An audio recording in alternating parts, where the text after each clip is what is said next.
দাজ্জাল পৃথিবীতে যে কোনো মুহূর্তে বের হয়ে যেতে পারে, এটার প্রমাণ কি?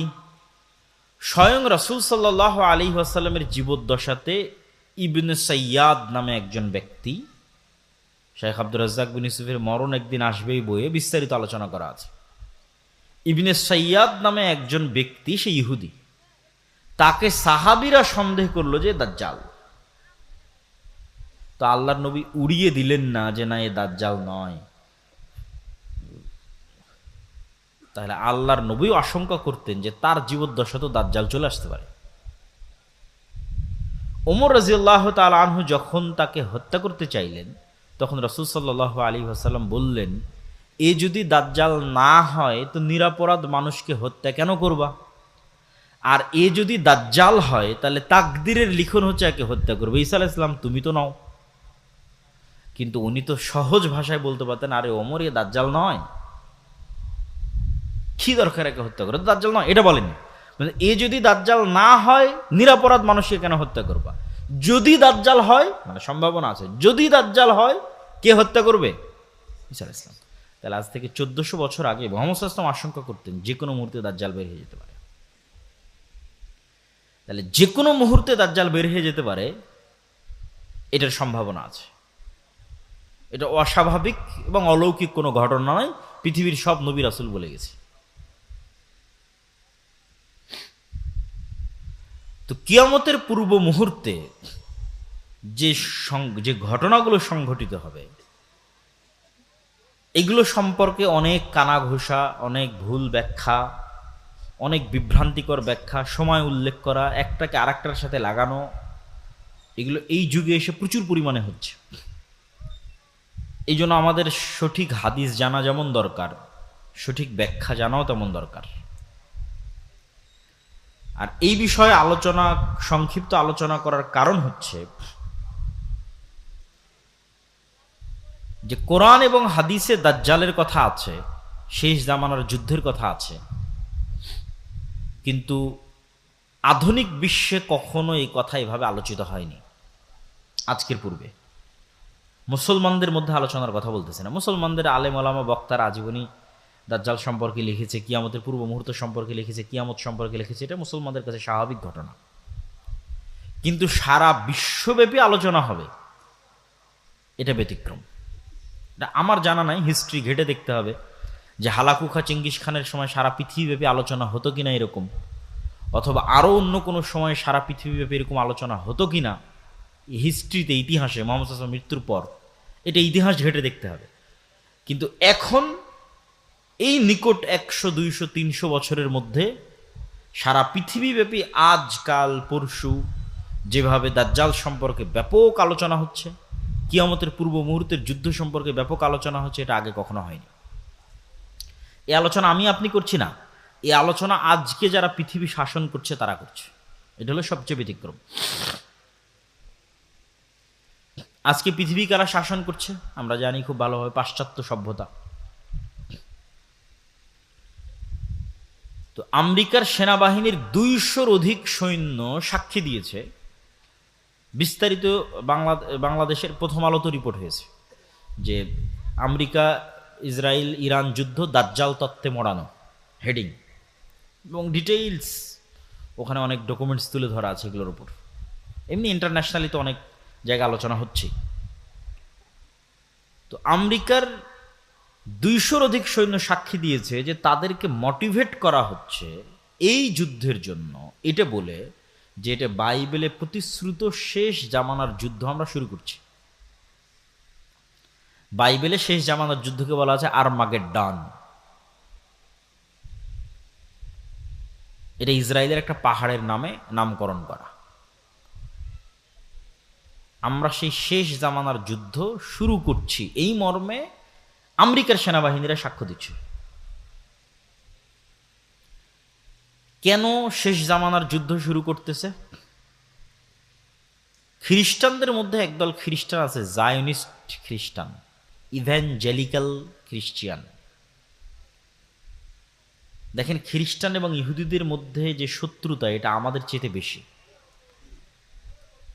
স্পেনে মুসলমানেরা ইহুদিদের আশ্রয় দিয়েছে, আর খ্রিস্টানরা ধরে ধরে ইহুদিদের হত্যা করত। কেন শত্রুতা বেশি? আপনি চিন্তা করেন যে কোনো একটা জাতি আমাদের নবী মুহাম্মদ সাল্লাল্লাহু আলাইহি ওয়াসাল্লামকে হত্যা করেছে, আমি বিশ্বাস করি ও আমার নবীকে হত্যা করেছে, সে বিশ্বাস করে ওর নবী অবৈধ, মানে জারদ সন্তান, নাউজুবিল্লাহ মিন যালিক। তাহলে ওদের মধ্যে কি পরিমাণ শত্রুতা হতে পারে? খ্রিস্টানেরা বিশ্বাস করে ইহুদিরা আমাদের নবীকে হত্যা করেছে, আর ইহুদিরা বিশ্বাস করে মারিয়াম আলাইহিস সালাতু ওয়াস সালাম ব্যভিচারিণী আর তার সন্তান ঈসা আলাইহিস সালাতু ওয়াস সালাম জারদ সন্তান, নাউজুবিল্লাহ মিন যালিক। তাহলে আমাদের সাথে তাদের শত্রুতা হবে না ইহুদি খ্রিস্টানদের ওদের মধ্যে বেশি শত্রুতা হবে? ওদের মধ্যে বেশি শত্রুতা হবে। সেখানে আজকে তারা এরকম বন্ধু হয়ে গেল, এটা তো অসম্ভব। পৃথিবীর ইতিহাসে কোনোদিন হয়নি, এখনকার পূর্বে পৃথিবীর ইতিহাসে কোনোদিন হয়নি। হিটলার 60 লক্ষ ইহুদিকে হত্যা করেছে, হিটলার খ্রিস্টান। তো এটা হওয়ার পিছনে যেই বিশ্লেষণগুলো তুলে ধরা হচ্ছে, সেই বিশ্লেষণ হচ্ছে বাইবেলের প্রতিশ্রুতি অনুযায়ী ঈসা আলাইহিস সালাতু ওয়াস সালাম পুনরায় পৃথিবীতে আসবে, তথা খ্রিস্টানদের বিশ্বাস অনুযায়ী ঈসা আলাইহিস সালাম পুনরায় পৃথিবীতে আসবেন, মারা গেছেন কিন্তু আবার আল্লাহ তাকে পাঠাবেন। আর মুসলমানদের বিশ্বাস অনুযায়ী তিনি মারাই যাননি, তাকে জীবিত অবস্থায় উঠানো হয়েছে, তিনি আবার পৃথিবীতে আসবেন। সমস্যা হচ্ছে খ্রিস্টানরা বিশ্বাস করে যে ঈসা আলাইহিস সালাতু ওয়াস সালাম তখনই পৃথিবীতে আসবেন যখন ইহুদিদের মাসিহা আসবে। আমাদের মাসিহা তখন আসবে যখন ইহুদিদের মাসিহা আসবে। তাহলে মাসিহা সবার, মুসলমানেরাও মাসিহার অপেক্ষায়, মাসিহের অপেক্ষায়, খ্রিস্টানেরাও মাসিহের অপেক্ষায়, ইহুদিরাও মাসিহের অপেক্ষায়। তাহলে ইহুদিদের মাসিহকে, খ্রিস্টানদের মাসিহকে, মুসলমানদের মাসিহকে। মাসিহ মানে বিপদ থেকে উদ্ধারকারী। এই জন্য দাজ্জালের নামও মাসিহ দাজ্জাল, ঈসা আলাইহিস সালামের নামও ঈসা মাসিহ। তাহলে মাসিহুদ দাজ্জাল, ঈসা মাসিহ, দুইজনই মাসিহ, বিপদ থেকে উদ্ধারকারী। এখন খ্রিস্টানদের দাবি হচ্ছে যতক্ষণ ইহুদিদের মাসিহ না আসছে ততক্ষণ আমাদের মাসিহ আসবে না। ইহুদিদের মাসিহ হচ্ছে মাসিহুদ দাজ্জাল। তাহলে ইহুদিদের মাসিহ, মাসিহুদ দাজ্জাল যতক্ষণ না আসবে ততক্ষণ খ্রিস্টানদের মাসিহ ঈসা মাসিহ পৃথিবীতে আসবে না। এবার তাহলে পরের পয়েন্টে চলে আসি, ইহুদিদের মাসিহ, মাসিহুদ দাজ্জাল কখন আসবে? খ্রিস্টানদের বিশ্বাস হচ্ছে ততক্ষণ ইহুদিদের মাসিহ, মাসিহুদ দাজ্জাল আসবে না যতক্ষণ না আমরা ইহুদিদেরকে জেরুজালেমে বসবাসের ব্যবস্থা না করে দিতে পারবো। পৃথিবীর সব ইহুদিদেরকে যেই দিন আমরা জেরুজালেমে বসবাসের ব্যবস্থা করে দিতে পারবো, ইহুদিরা যেই দিন মসজিদে আকসা ভেঙ্গে এখানে হাইকালে সুলাইমানির উপর থার্ড টেম্পল তৈরি করবে, সেই দিন মাসিহুদ দাজ্জাল আসবে। আর যখন মাসিহুদ দাজ্জাল আসবে তখন আমাদের ঈসা মাসিহ আসবে। অতএব ইহুদিদের সাথে আমাদের শত্রুতা থাকলেও ঈসা আলাইহিস সালামকে পুনরায় পৃথিবীতে নিয়ে আসার জন্য আমাদের ইহুদিদের সহযোগিতা করতে হবে, জেরুজালেমে ওদের একত্রিত করার জন্য। তাহলে সবার উদ্দেশ্য অতি দ্রুত দাজ্জালকে এবং ঈসা আলাইহিস সালাতু ওয়াস সালামকে পৃথিবীতে নিয়ে আসা। যারা মোটামুটি ফ্রিল্যান্সিং করেন, পেপ্যালের সহকারী প্রতিষ্ঠাতা পিটার থিয়েল, উনি কিছুদিন পূর্বে ইতালির রাজধানী রোমে দাজ্জালের উপর সিরিজ আলোচনা করেছে, গোপন রুদ্ধদ্বার বৈঠকে। তারা দাজ্জালকে বলে অ্যান্টিক্রাইস্ট, আমরা বলি দাজ্জাল, তারা বলে অ্যান্টিক্রাইস্ট। এবং বর্তমান আমেরিকার যিনি প্রতিরক্ষা মন্ত্রী হেগসেথ, প্রতিরক্ষা মন্ত্রণালয়ের নাম চেঞ্জ করে দিয়েছে আমেরিকা, এটার নাম দিয়েছে যুদ্ধ মন্ত্রণালয়, যুদ্ধমন্ত্রী। তাহলে বর্তমান যিনি আমেরিকার যুদ্ধমন্ত্রী, তার আপনারা গুগলে সার্চ দিলে পাবেন, তার বাহুতে কাফের লেখা আছে আরবিতে, ও নিজে ট্যাটু করেছে। কাফের শব্দটা আরবিতে নিজে ট্যাটু করেছে তার শরীরে। যে কোনো মুসলমান দেখলে তো চমকে যাবে, আরে বাবা, রাসূল সাল্লাল্লাহু আলাইহি ওয়াসাল্লাম বলতো দাজ্জালের কপালে কাফের লেখা থাকবে, কিন্তু মানুষ তার শরীরে কাফের লিখে রেখেছে। তো এখন পৃথিবীতে যে বিষয়গুলো নিয়ে আলোচনা হচ্ছে এবং যে ধরনের পরিবেশ পরিস্থিতি চলতেছে, এগুলো অ্যাবনর্মাল, অস্বাভাবিক। এবং এই অস্বাভাবিকত্ব ধীরে ধীরে হলেও সামনে বাড়বে, খুব দ্রুতও সামনে বাড়তে পারে। তো দাজ্জালের ফিতনা সম্পর্কে রাসূল সাল্লাল্লাহু আলাইহি ওয়াসাল্লাম বলছেন যে সব ধন সম্পদ, আসমানের বৃষ্টির মালিকানা আর জমিনের ফসল উৎপাদনের মালিকানা সব থাকবে দাজ্জালের একচ্ছত্র আধিপত্যে। যে দাজ্জালের উপর ঈমান আনবে তাকে দেওয়া হবে, যে ঈমান আনবে না তাকে দেওয়া হবে না। এর চাইতে ভয়ঙ্কর ফিতনা পৃথিবীতে আর কোনোদিন যায়নি। তাহলে এখন আপনি চিন্তা করেন যে আজকে আমরা কাশিম বাজারে যে পেট্রোল পাম্পে তেল দেওয়া হবে শুনে সারা গাড়ির সেখানে লাইন হয়েছে তেল দেওয়া হবে মর্মে। কালকে আপনাকে বলা হলো যে বিদ্যুৎ অফ, নাই বিদ্যুৎ, কিন্তু বাংলাদেশের তো নিজের তেল নাই, নিজের গ্যাস অত নাই, বাহিরের দেশ বিদ্যুৎ তেল দিলেই বাংলাদেশে বিদ্যুৎ চলবে। তাহলে তোমার বিদ্যুৎ অফ, তোমার গাড়িতে তেল অফ। আজকে যদি বিদ্যুৎ অফ হয় 2 দিনের মধ্যে সব মোবাইল বন্ধ হয়ে যাবে, সব মোবাইল সব কম্পিউটার বন্ধ হয়ে যাবে। তাহলে আমরা 1 সেকেন্ডে 100 বছর পূর্বে ফিরে যাব। আজ থেকে 100 বছর পূর্বে তানোরে গরুর গাড়ি চলতো, সেই গরুর গাড়ি অথবা সাইকেল অথবা ঠেলা গাড়ি অথবা পায়ে হেঁটে। এখন আপনাকে বলা হচ্ছে যে ঠিক আছে, তোমাকে তেলও দেওয়া হবে, বিদ্যুৎও দেওয়া হবে, সব দেওয়া হবে, দাজ্জালকে মানো। আপনি চিন্তা করেন যে আপনি এখন বসে চিন্তা করেন যে এই ফিতনা কি ভয়ঙ্কর হতে পারে। এটাই ঘটবে আমি সেটা বলছি না, কোরআন এবং হাদিসে তো এর চেয়ে ভয়ঙ্করটা বলা আছে যে আকাশে বৃষ্টি বর্ষণ করবে না। এই তেল তো সামান্য কিছু। যে অঞ্চলের মানুষ দাজ্জালের উপর ঈমান আনয়ন করবে না, ওই অঞ্চলের মাটিতে গাছ হবে না, ধান হবে না। জমিন দাজ্জালের কথা শুনে উৎপাদন বন্ধ করে দিবে, আসমান দাজ্জালের কথা শুনে বৃষ্টি বর্ষণ বন্ধ করে দিবে। এই ক্ষমতা আল্লাহই দাজ্জালকে দিবে। হবে বৃষ্টি, হবে ফসলও হবে, দাজ্জালের প্রতি ঈমান আনয়ন করো। এখন আপনি চিন্তা করেন, যার ন্যূনতম অবৈধ সম্পদের উপর লোভ আছে এবং যার পরকালের উপর অগাধ আস্থা ও ইয়াকিন নাই, সে কি ফিতনা থেকে বাঁচতে পারবে? কোনো সুযোগ নেই। যার 1 টাকার প্রতি অবৈধভাবে ইনকামের ইচ্ছা আছে, যে লোভ সামলাতে পারে না, যে এই 1 টাকা আসবে, এটা আমি একটু অবৈধভাবে ইনকাম করিনি, এই লোভ যে সামলাতে পারে না, এই দাজ্জালের এই লোভ সামলাতে পারবে না, ঈমান বিক্রি করে দেবে। আর একটা কি বলেছি, পরকালের উপর অগাধ আস্থা। মানে আপনি কিসের আশায় দাজ্জালের বৃষ্টিও নিবেন না, দাজ্জালের ফসলও নিবেন না, দুর্ভিক্ষে না খেয়ে মারা যাবেন, কিসের আশায়? পরকালে জান্নাতের আশায়। যে চোখে জান্নাত দেখতে পায় না, ও এটার উপর টিকে থাকতে পারবে না। ওই যে আসহাবুল উখদুদের ঘটনা আল্লাহ সুবহানাহু ওয়া তাআলা কোরআন মাজিদে বলেছে যে আসহাবুল উখদুদকে বলা হলো ঈমান ত্যাগ করো, না হয় আগুনে ঝাঁপিয়ে পড়ো।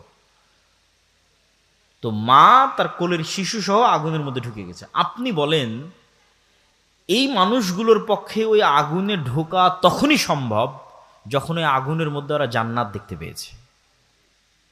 যে আমরা আগুনে ঢুকছি না জান্নাতে ঢুকছি? বলেন, আগুনে ঢুকছে না জান্নাতে ঢুকছে? জান্নাতে ঢুকতেছে। ও যদি মনে করে আমি আগুনে ঢুকছি, ঢুকতে পারবে না, সম্ভব নয়। আর যখন মনে করে যে আমি আগুন থেকে বের হয়ে আমার বাড়িতে ফিরে যে আরামে ছেলে মেয়ে নিয়ে থাকি, তখন মনে করছে যে আমার বাড়িতে তো জাহান্নামের আগুন জ্বলছে, এখানে কেমনে ফিরে যাই? তাহলে সামনে জান্নাত, পিছনে জাহান্নামের আগুন, কোনটা আমি অ্যাকসেপ্ট করব? এই পরকালের উপর এই মাত্রার ইয়াকিন যতক্ষণ আপনার না আসবে, আপনি ঈমান নিয়ে এই পৃথিবীতে টিকতে পারবেন না। আল্লাহর পথে যাত্রা বইটা শুধু এই জন্যই লেখা, নতুন যে বইটা আমার লেখা, যে মানুষের ঈমানকে মজবুত করা। ঈমানই মানুষের সম্বল। আল্লাহর ক্ষমতা ও শক্তির প্রতি ঈমান, পরকালের প্রতি অগাধ আস্থা, অগাধ বিশ্বাস, এটা ছাড়া বাঁচার কোনো রাস্তা নেই। এই একই কথা রাসূল সাল্লাল্লাহু আলাইহি ওয়াসাল্লাম বলতেছে যে দাজ্জালের জান্নাত হবে জাহান্নাম, আর দাজ্জালের জাহান্নাম হবে জান্নাত। সেম কথা যা আসহাবুল উখদুদের সাথে ঘটেছে। সূরা বুরুজের মধ্যে আল্লাহ সুবহানাহু ওয়া তাআলা বলেছে। তাহলে এই ফিতনার একটা আলামত অন্তত আপনি দেখতে পাচ্ছেন যে আপনার বাড়ি এবং ঘরে পৌঁছে গেছে। এটা বাড়তেও পারে, হয়তো ধীরে বাড়বে, নয় দ্রুত বাড়বে। তো কিয়ামতের পূর্ব মুহূর্তে রাসূলুল্লাহ সাল্লাল্লাহু আলাইহি ওয়াসাল্লাম বলছেন যে আমার এবং কিয়ামতের মধ্যে তোমরা কয়েকটা জিনিসকে গণনা করে রাখো। 1 নাম্বার আমার মৃত্যু, 2 নাম্বার মসজিদে আকসার বিজয়, 3 নাম্বার ভয়াবহ মহামারী। এখন কোন মহামারী এটা নিয়ে আলেমদের মধ্যে মতভেদ আছে। উমর রাদিয়াল্লাহু তাআলা আনহুর জীবদ্দশাতে সিরিয়াতে একটা ভয়ঙ্কর মহামারী হয়েছিল। কেউ কেউ বলেছে ওটা সেই মহামারী। আমরাও তো কয়েকদিন আগে দেখলাম করোনা মহামারী। আরও ভয়াবহ মহামারী আসতে পারে পৃথিবীতে। তারপর রাসূল সাল্লাল্লাহু আলাইহি ওয়াসাল্লাম বললেন এমন এক ফিতনা, যেই ফিতনা থেকে আরবের কোনো ঘর খালি থাকবে না। তো আলেম ওলামা ব্যাখ্যা করেছে এই ফিতনা হচ্ছে মোবাইল কম্পিউটার ইন্টারনেটের ফিতনা। তো মোবাইল কম্পিউটার ইন্টারনেটের ফিতনা তো সব ঘরে ঢুকেছে, খালি আরবের ঘরে ঢুকেছে? দক্ষিণ কোরিয়া, জাপান, আমেরিকা থেকে শুরু করে পৃথিবীর সব ঘরে ঢুকেছে। কিন্তু আল্লাহ নবী তো খাস করেছে এমন ফিতনা যেটা আরবের প্রত্যেক ঘরে ঢুকবে, পৃথিবীর প্রত্যেক ঘরে নয়। তো কোরআন এবং হাদিসে বেশিরভাগ জায়গায় ফিতনা মানে মারামারি, গন্ডগোল, হত্যা, এগুলোই উদ্দেশ্য। তাহলে এমন মারামারি, এমন গন্ডগোল, এমন হত্যা এবং রাহাজানি আরব বিশ্বে তৈরি হবে, যেই হত্যা, যেই গন্ডগোল, যেই মারামারিতে আরবের প্রত্যেকটা ঘর যুক্ত হয়ে যাবে, বিরত থাকতে পারবে না, মুক্ত থাকতে পারবে না। আর এক হাদিসে রাসূল সাল্লাল্লাহু আলাইহি ওয়াসাল্লাম বলছেন ফোরাত নদী থেকে স্বর্ণের পাহাড় বের হবে। এই স্বর্ণের পাহাড় নিয়ে এমন মারামারি হবে যে মারামারিতে পুরো আরব বিশ্ব যুক্ত হয়ে যাবে। কারণ মানুষের কাছে মনে হয় আরে স্বর্ণের পাহাড় বের হওয়ার কি সম্ভব? আচ্ছা আপনি বলেন তো, আজ থেকে 500 বছর আগে মানুষের কি মনে হতো যে মাটির নিচ থেকে তেল বের হওয়া সম্ভব? মনে হতো নাকি? যে তেলে বিদ্যুৎ জ্বলবে এটিকে মানুষ কল্পনা করতো? কখনো কল্পনা করতো না। মাটির নিচ থেকে তেল বের হচ্ছে, গ্যাস বের হচ্ছে, বিদ্যুৎ চলতেছে।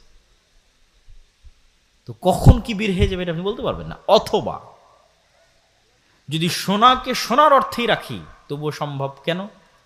উদাহরণ দিলাম, যদি সোনাকে মূল্যবান অর্থে ধরি যে মূল্যবান কিছু বের হবে, মূল্যবান দামি, মূল্যবান দামি বুঝাতে সোনা ব্যবহার হয়, অস্বাভাবিক কিছু না, স্বাভাবিক। তাহলে এখন অন্তত তেল সোনার চেয়েও দামি। তেলের যা অবস্থা স্বর্ণের চেয়েও দামি। সারা পৃথিবীতেই টিকে আছে তেলের উপর, সারা পৃথিবী। তাহলে এখন কিসের যুদ্ধ চলছে? জ্বালানি যুদ্ধ, তেলের যুদ্ধ। তেল নিয়ে মারামারি, ভেনেজুয়েলার সাথে মারামারি তেল নিয়ে, ইরানের সাথে মারামারি তেল নিয়ে, আরব বিশ্বের সাথে মারামারি তেল নিয়ে। এই যুদ্ধ সামনে আরো বাড়তে পারে। তো রাসূল সাল্লাল্লাহু আলাইহি ওয়াসাল্লাম আরব বিশ্বে এরকম এক ভয়াবহ ফিতনার কথা বলে গেছেন, যেই ফিতনায় আরবের প্রত্যেক ঘর যুক্ত হবে। এই সেই ফিতনা নয়, আরবের প্রত্যেক ঘর ওই ফিতনায় যুক্ত হবে, ওই মারামারি, ওই গন্ডগোলে, কাটাকাটির সাথে যুক্ত হবে। তারপরে কি? একের পর এক আল্লাহ নবী গণাচ্ছে। এরপরে এই ফিতনার পরে আরবের প্রত্যেক ঘর যেই ফিতনায় যুক্ত হয়ে যাবে, এই ফিতনার পরে হুদনাতুন বাইনাকুম ওয়া বাইনার রোম, তোমাদের সাথে রোমানদের চুক্তি হবে। তো রাসূল সাল্লাল্লাহু আলাইহি ওয়াসাল্লাম যখন রোম শব্দ উচ্চারণ করছেন, তখন রোম হচ্ছে আজকের তুরস্ক। আজকের তুরস্কের রাজধানী ইস্তাম্বুল, যাকে ইংরেজিতে বলে কনস্টান্টিনোপল। সেখানে বাইজেন্টাইন রোমান এম্পায়ার ছিল অর্থোডক্স খ্রিস্টানদের, যে অর্থোডক্স খ্রিস্টানরা এখন রাশিয়ায় আছে। আর যদি রোমান মানে সব খ্রিস্টানদের ধরি, তাহলে ইউরোপ আমেরিকার খ্রিস্টানও আসতে পারে। আল্লাহ সুবহানাহু ওয়া তাআলা ভালো জানে এই হাদিস কিভাবে বাস্তবায়িত হবে, কারা উদ্দেশ্য। তো মুসলমানদের সাথে রোমান খ্রিস্টানদের চুক্তি হবে। চুক্তি হয়ে মুসলমান এবং রোমান খ্রিস্টানেরা তৃতীয় আর এক পক্ষের বিরুদ্ধে যুদ্ধ করবে। এই তৃতীয় পক্ষকে আল্লাহু আ'লাম। এই তৃতীয় পক্ষ ইহুদিরাও হতে পারে, হিন্দুরাও হতে পারে, বৌদ্ধরাও হতে পারে। অথবা রোমান দ্বারা যদি অর্থোডক্স খ্রিস্টান উদ্দেশ্য হয়, তাহলে ক্যাথলিক ইউরোপ আমেরিকার খ্রিস্টানরা হতে পারে। অথবা রোমান দ্বারা যদি ইতালির রোম উদ্দেশ্য হয়, যেখান থেকে ইউরোপ উদ্দেশ্য হবে, তাহলে আমেরিকা, ইসরায়েল হতে পারে, রাশিয়া হতে পারে। তৃতীয় আর এক পক্ষের বিরুদ্ধে যুদ্ধ হবে। এই তৃতীয় আর এক পক্ষের বিরুদ্ধে যুদ্ধে তোমরা এবং রোমান খ্রিস্টানরা বিজয়ী হবে। বিজয়ী হওয়ার পর কেউ একজন ক্রুশকে উঁচিয়ে ধরে বলবে যে এই ক্রুশের কারণে, যে ক্রস চিহ্ন পাদ্রীদের গলায় থাকে, এইটার কারণে আমরা বিজয়ী হয়েছি। তখন এক মুসলমান উঠে ক্রসটা ভেঙে দেবে, যে আল্লাহর সাহায্যে আমরা বিজয় হয়েছি। ক্রোশ ভাঙ্গার কারণে তর্ক বিতর্ক, গণ্ডগোল, মারামারি, যুদ্ধ, মুসলমান আর খ্রিস্টান মুখোমুখি হয়ে যাবে। যারা কিছুক্ষণ আগে চুক্তিতে ছিল, চুক্তি হয়ে আর এক তৃতীয় পক্ষের বিরুদ্ধে যুদ্ধ করেছে। আমার কেন জানি মনে হয় যে এই তৃতীয় পক্ষের বিরুদ্ধে যুদ্ধ ইহুদিদের সাথে হতে পারে। কেন? রাসূলুল্লাহ সাল্লাল্লাহু আলাইহি ওয়াসাল্লাম আর এক হাদিসে বলেছেন যে ইহুদিদেরকে এমন ভয়াবহভাবে মুসলমানেরা হত্যা করবে একটা যুদ্ধে, কিয়ামতের পূর্ব মুহূর্তে এমন ভয়াবহভাবে হত্যা করবে যে পাথর এবং গাছ পর্যন্ত কথা বলবে যে মুসলমান আসো, আমার কি বলার নাম, আমার পিছনে ইহুদি লুকিয়ে আছে, হত্যা করো। এই যে পাথর এবং গাছ কথা বলবে, এটার সাথে আর একটা জিনিস আপনাকে বলে রাখি। রাসূল সাল্লাল্লাহু আলাইহি ওয়াসাল্লাম বলছেন মানুষের স্যান্ডেলও কথা বলবে, মানুষের রানও কথা বলবে। আর একটা কি বলেছে রাসূল সাল্লাল্লাহু আলাইহি ওয়াসাল্লাম? বলেছেন যে কিয়ামতের পূর্ব মুহূর্তে দাব্বাতুল আরজ বের হবে। যে দাব্বাতুল আরজ হবে একটা জন্তু, একটা জানোয়ার যে কথা বলবে মানুষের সাথে, জাসসাসা, গোয়েন্দা। যেই দাব্বাতুল আরজ তামিমাত দারির হাদিসে যখন দাজ্জালের সাথে দেখা করতে যায়, তখন দাজ্জালের প্রবেশ মুখে এক জন্তু জানোয়ার দাঁড়িয়েছিল, যাকে হাদিসে বলা হয়েছে দাব্বাতুল আরজ, যার চেহারা কোন দিকে পিছন কোন দিকে বোঝা যায়নি। তো ওকে জিজ্ঞেস করে সাহাবীরা, তুমি কিন্তু বলে আনাল জাসসাস, আমি হচ্ছে গোয়েন্দা। তো প্রাণী কথা বলতেছে। আর মানুষের মনে হতে পারে যে প্রাণী কেমনে কথা বলতে পারে, গাছ পাথর কেমনে কথা বলতে পারে। মানুষের তৈরি সৃষ্টি জীব কথা বলতেছে এখন, যদিও সৃষ্টির ক্ষমতা মানুষের নাই, মানুষের বানানো বলতে পারি। যেমন মানুষের বানানো এআই এবং এআই ভিত্তিক রোবট আপনার সাথে কথা বলছে না? বলছে না, বলছে। আপনি এখন চ্যাটজিপিটির সাথে কথা বলেন, কথা বলবে। এখন জেমিনির সাথে কথা বলেন, কথা বলবে। আপনি যা বলবেন সে উত্তর দেবে সাথে সাথে। এই এআই তো পৃথিবীকে, যেমন ইন্টারনেট পৃথিবীকে চেঞ্জ করে দিয়েছে, সামাজিক যোগাযোগ মাধ্যম পৃথিবীকে চেঞ্জ করে দিয়েছে, বিদ্যুৎ পৃথিবীকে চেঞ্জ করে দিয়েছে, এআই পৃথিবীকে চেঞ্জ করে দিচ্ছে। কোথায় গিয়ে ঠেকবে আল্লাহ সুবহানাহু ওয়া তাআলা ভালো জানেন। তাহলে মানুষের বানানো জিনিস মানুষের সাথে কথা বলতেছে বুদ্ধিমত্তার সাথে, সেখানে আল্লাহ সুবহানাহু ওয়া তাআলার জীব জন্তু জানোয়ার কথা বলবে না, এটা বিশ্বাস করা পাগলামি, এটা বিশ্বাস করা বোকামি। তো ওই তৃতীয় পক্ষের যুদ্ধ ইহুদিদের সাথে হতে পারে, আল্লাহু আলাম। এবার তৃতীয় পক্ষের যুদ্ধের পর মুসলমান এবং খ্রিস্টানরা মুখোমুখি। এই যুদ্ধে রাসূলুল্লাহ সাল্লাল্লাহু আলাইহি ওয়াসাল্লাম বলছেন, এই যুদ্ধের ভিন্ন ভিন্ন অ্যাঙ্গেলে অনেক হাদিস আছে, আমি সবগুলো সারমর্ম বলতেছি আপনাকে, সব হাদিসের সারমর্ম। রাসূল সাল্লাল্লাহু আলাইহি ওয়াসাল্লাম আর এক হাদিসে বলতেছেন, ততদিন পর্যন্ত কিয়ামত হবে না যতদিন না আমার উম্মত রোমানদের বিরুদ্ধে যুদ্ধ করে আমাক এবং দাবেক নামক জায়গায়। এই জায়গা কোথায়? এই জায়গা হচ্ছে আজকের সিরিয়া, যেখানে তুরস্কের সীমান্তের সাথে মিলেছে। এখনকার সিরিয়ার সীমান্ত যেখানে তুরস্কের সীমান্তের সাথে মিলেছে, ইদলিব, ইদলিব শহর, সেখানে এই নামে জায়গা আছে, বিশাল খোলা মাঠ, আমাক এবং দাবেক। ওই জায়গায় আমার উম্মত যতক্ষণ রোমান খ্রিস্টানদের বিরুদ্ধে যুদ্ধ না করছে ততদিন কিয়ামত হবে না। সেই দিন মুসলমানদের যুদ্ধের হেডকোয়ার্টার থাকবে দামেস্ক নগরীর গুতা নামক জায়গায়। এটা ওই যুদ্ধের কথাই বলা হচ্ছে, যেটা রোমানদের সাথে হবে। বলছেন ততদিন পর্যন্ত কিয়ামত হবে না যতদিন না আমার উম্মত বলেনি, ওখানে বলেছে ইসহাক আলাইহিসসালাতু ওয়াসসালামের বংশের ৭০,০০০ সদস্য এমন এক শহরের বিরুদ্ধে যুদ্ধ না করে, যেই শহরের এক পাশ সাগর এবং এক পাশ মাটি। তো আলেম ওলামা লিখেছে এই শহর হচ্ছে ইস্তাম্বুল, কুস্তুনতুনিয়া, কনস্টান্টিনোপল। তো আমার উম্মত যখন ওই ইসহাক আলাইহিস সালামের বংশের ৭০,০০০ মানুষ যখন ওই শহর বিজয়ে যাবে, তখন তাদের তরবারি চালানো লাগবে না, গুলি করা লাগবে না। তারা বলবে লা ইলাহা ইল্লাল্লাহ আল্লাহু আকবার, এটাতে শহর বিজয় হয়ে যাবে। লা ইলাহা ইল্লাল্লাহ এবং আল্লাহু আকবার আওয়াজ দিয়ে শহর বিজয় হবে।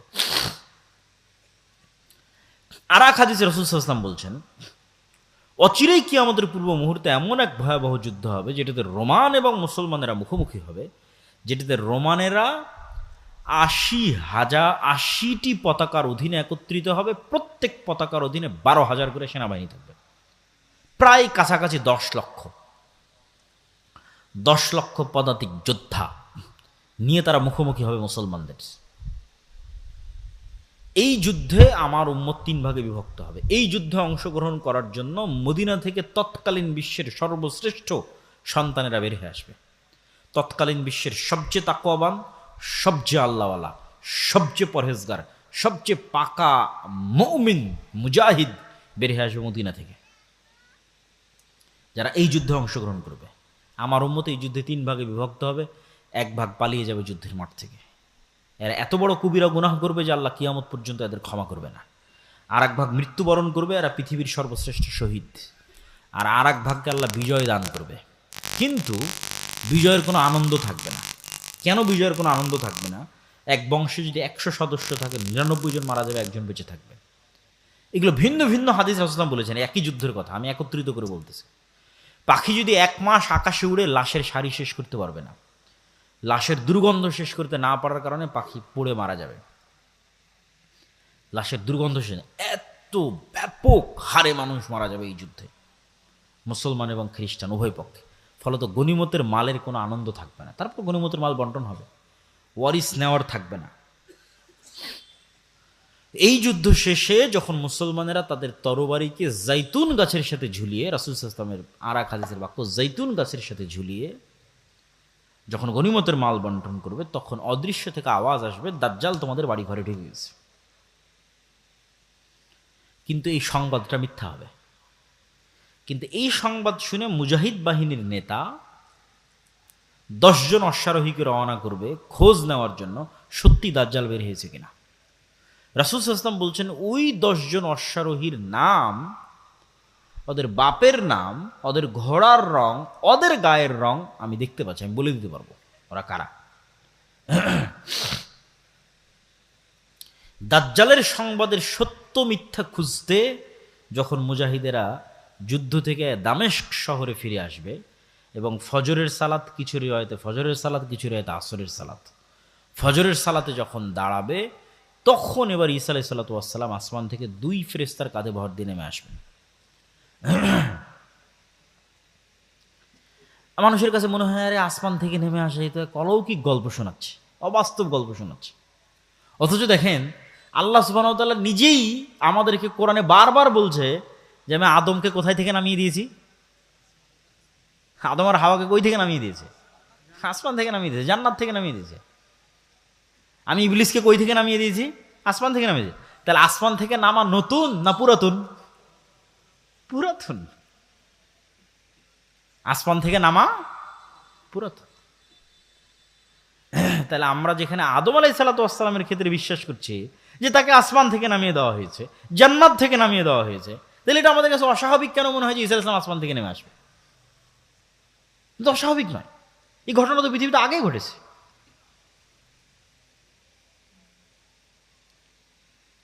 তো ঈসা আলাইহিস সালাতু ওয়াস সালাম পৃথিবীতে নেমে আসবেন, ততদিনে কিন্তু সত্যি সত্যি দাজ্জাল বের হয়ে গেছে।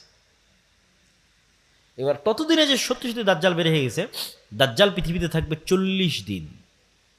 তার প্রথম দিন হবে 1 বছর, দ্বিতীয় দিন হবে 1 মাস, তৃতীয় দিন হবে 1 সপ্তাহ, বাকি দিন হবে স্বাভাবিক দিন। তাহলে মোট কয় দিন হচ্ছে এখন হিসাব করেন? মোট হবে 1 বছর 2 মাস 14 দিন। কতদিন? 1 বছর 2 মাস 14 দিন সে পৃথিবীতে বিচরণ করবে। কিন্তু এই জায়গায় সবচেয়ে ভয়াবহ কথাটা বলা হলো যে প্রথম দিন হবে 1 বছর। কেমনে 1 বছর হবে একদিন? যদি আমরা আমাদের আধুনিক বিজ্ঞানের আলোকে চিন্তা করি, তাহলে পৃথিবী যেই গতিতে ঘুরতেছে আর সূর্য যেই গতিতে ঘুরতেছে, এটার মধ্যে পরিবর্তন লাগবে। এই ঘোরার গতিতে কি লাগবে? পরিবর্তন লাগবে। সূর্য আর পৃথিবীকে থেমে যেতে হবে, অথবা ধীর হতে হবে।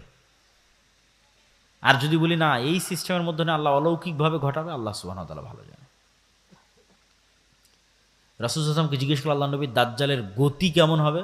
বলেন, কাগাইসিন ইস্তাদবারাতহুর রিহ, মেঘমালার যেমন গতি, আকাশে উড়ন্ত মেঘমালার যেমন গতি তেমন হবে। তখন মানুষেরা মনে করে যে আরে দাজ্জাল মনে হয় তাহলে বিমানে উড়বে, মানুষ মনে করে। কিন্তু আমার প্রশ্ন হচ্ছে, মানুষের বানানো বিমান যদি আকাশে উঠতে পারে, তো আল্লাহ সুবহানাহু ওয়া তাআলার সৃষ্টি নিজে কেন উঠতে পারবে না আকাশে? অস্বাভাবিক কি? আল্লাহর আর এক সৃষ্টি পাখি উঠতেছে না? হতে পারে, বিমানও সফর করতে পারে। কিন্তু এই শুধু দূরবর্তী ব্যাখ্যা নয়, রিয়াল সম্ভাবনাও আছে, সেটা বুঝাচ্ছি যে দাজ্জাল নিজেই মেঘের গতিতে চলবে, এটার সম্ভাবনা আছে কোনো কিছুর সাহায্য ছাড়াই। আর দাজ্জালের সাথে যেটা লম্বা ঘটনা তামিমাত দারির, ওই লম্বা ঘটনায় দাজ্জাল 4টা প্রশ্ন করেছে তামিমাত দারিকে, যেটাতে দাজ্জালের সাথে তামিমাত দারির সাক্ষাৎ হয়। এটাও আমাদের জন্য একটা প্রমাণ বহন করে যে দাজ্জালের সাথে সাক্ষাৎ সম্ভব, দাজ্জালের সাথে সাক্ষাৎ সম্ভব। তামিমাত দারির যদি দাজ্জালের সাথে সাক্ষাৎ সম্ভব, তো আজকের পৃথিবীর যে কোনো মানুষের দাজ্জালের সাথে সাক্ষাৎ সম্ভব, তার প্রকাশের পূর্বেই, মানে সে পৃথিবীতে আগমনের পূর্বেই। সুতরাং এখনও যে কেউ দাজ্জালের সাথে যোগাযোগ করছে না, দাজ্জালের সাথে দেখা করছে না, সাক্ষাৎ করছে না, এটা সম্পূর্ণরূপে উড়িয়ে দেওয়া যাবে না, কেননা তামিমাত দারি দাজ্জালের সাথে সাক্ষাৎ করেছে। তা আপনি বলবেন এখনকার আধুনিক স্যাটেলাইট, এই স্যাটেলাইটের মধ্যে পৃথিবীর এমন কোনো দ্বীপ নাই, এমন কোনো জায়গা নাই যেটা মানুষ জানে না। তো অ্যাপস্টেইন ফাইল প্রকাশের আগে কে জানতো যে অ্যাপস্টেইনের এরকম একটা দ্বীপ আছে, যেই দ্বীপে মার্ক জুকারবার্গও যায়, পৃথিবীর সব ধনকুবেররা যায়, আর সেখানে এইভাবে নারী সাপ্লাই হয়, ছোট ছোট শিশু বাচ্চা সাপ্লাই হয়, আবার তাদেরকে এভাবে ধর্ষণও করা হয়। স্যাটেলাইট তো ঠিকই ছিল, কে জানতো? যার স্যাটেলাইট আছে যদি জানতে না দেয় আপনাকে, স্যাটেলাইট তো আমার নাই, কার আছে? যারা আজকের পৃথিবীর ক্ষমতা নিয়ন্ত্রণ করতেছে, ও যদি আমাদের জানতে না দেয়, আমাদের বাপেরও ক্ষমতা নাই জানার যে কোথায় কি হচ্ছে, সম্ভব নয়। আর যদি মেনে নেই যে না, আসলে এই পৃথিবী, যেই পৃথিবী আমরা এখন চোখে দেখছি, এই পৃথিবীতে দাজ্জাল নাই, তো বিজ্ঞান বলতেছে যে মানুষ 3D ডাইমেনশনে দেখে। এই পৃথিবীতে এমন প্রাণীর বসবাস সম্ভব যে 3 ডাইমেনশনের উপরে, 4th dimension, 5th dimension, 6th dimension, 7th ডাইমেনশনে বসবাস করে, এই পৃথিবীতে আছে, কিন্তু মানুষ দেখতে পাবে না। যেমন জিন আছে, দেখতে পাচ্ছি না, ফেরেশতা আছে, দেখতে পাচ্ছি না, এরা অন্য ডাইমেনশনে বসবাস করতেছে। ঠিক আপনি যদি একটা ছোট্ট পাখিকে একটা বন্দি ঘরের মধ্যে ছেড়ে দেন, পাখি জানালাই খুঁজে পাবে না, অথচ আপনি বলছেন কিরা আমি তো জানালা দেখতে পাচ্ছি, ও দেখতে পায় না কেন? এরকম আপনি যে কোনো প্রাণীর সাথে চেক করতে পারেন, সাপের সাথে চেক করতে পারেন যে সাপের দৃষ্টি কেমন, সাপ কতটুকু দেখে, কোন লেভেল পর্যন্ত দেখে, আমাদের মতো দেখে না। কুকুরের দৃষ্টি কেমন, সে কি আমাদের মতো দেখে না। আপনার আশেপাশে এরকম হাজারো উদাহরণ আছে, আপনি যেমন দেখেন ওরা ওরকম দেখে না, ওরা ভিন্ন লেভেলের দেখে। তাহলে আমাকে ফেরেশতা দেখতেছে, জিন দেখতেছে, আমি জিন ফেরেশতাকে দেখতেছি না। আল্লাহ চাইলে দেখা যাবে। সুতরাং পৃথিবীতে থাকা অবস্থাতেও না দেখা সম্ভব। আবার পৃথিবীতে থাকা অবস্থায় অন্যরা দেখতেছে, আছে, আমাকে দেখতে দেওয়া হচ্ছে না, যেটা আগেরটা বললাম, সেটাও সম্ভব। আমাকে জানতে দেওয়া হচ্ছে না, সেটাও সম্ভব। এবং দাজ্জালের প্রকাশের পূর্বে তার সাথে সাক্ষাৎও সম্ভব। তো তামিমাত দারির হাদিসে তামিমাত দারিকে জিজ্ঞেস করছে দাজ্জাল আরবের লোকজনকে 4টে জিনিসের কথা বলছে। বহাইরা তাবারিয়ার কথা বলো, আইনে জোগরের কথা বলো, নাখাল বাইসানের কথা বলো, আর নবী আল উম্মির কথা বলো। এই বহাইরা তাবারিয়া হচ্ছে সি অফ গ্যালিলি, যেটা আজকের ইসরায়েলের সীমানার মধ্যে পড়ে। এই নাখাল বাইসান হচ্ছে ইসরায়েলের একটা শহর, বাইত শিয়ান, যেটাও আজকের ইসরায়েলের সীমানার মধ্যে পড়ে। আর আইনে জোগার হচ্ছে জর্ডানের যে ডেড সি আছে, মৃত সাগর আছে, যেখানে লূত আলাইহিস সালামের কওমকে ধসিয়ে দেওয়া হয়েছিল, এই ডেড সির পার্শ্ববর্তী একটা ঝর্ণা বা কুয়া। আর এই 3টে জায়গায় 50 কিলোমিটারের মধ্যে হবে, এখান থেকে 50 কিলোমিটার আশপাশে। 2টে ইসরায়েলের সীমানার মধ্যে, আর একটা ইসরায়েলের সীমানা লাগানো। আর এই 3টে জায়গায় আবার ইহুদি খ্রিস্টানদের বাইবেল এবং তাওরাতে বর্ণিত বিভিন্ন কারণে পবিত্র। যেমন সি অফ গ্যালিলি, যেটা বহাইরা তাবারিয়া দাজ্জাল জিজ্ঞেস করলো, তাওরাতের বর্ণনা অনুযায়ী যে ঈসা আলাইহিস সালাতু ওয়াস সালাম যেখানে সব মোজেজা দেখাতেন, ঈসা আলাইহিস সালামের মোজেজা তো পৃথিবীর সবচেয়ে ব্যতিক্রম মোজেজা, মৃতকে জীবিত করা, অন্ধকে চক্ষুষ্মান করা, টাকওয়ালা মাথাকে চুল দিয়ে দেওয়া, এই বেশিরভাগ মোজেজাগুলো উনি এই খালের পাশে, এই লেকের পাশে দেখিয়েছেন।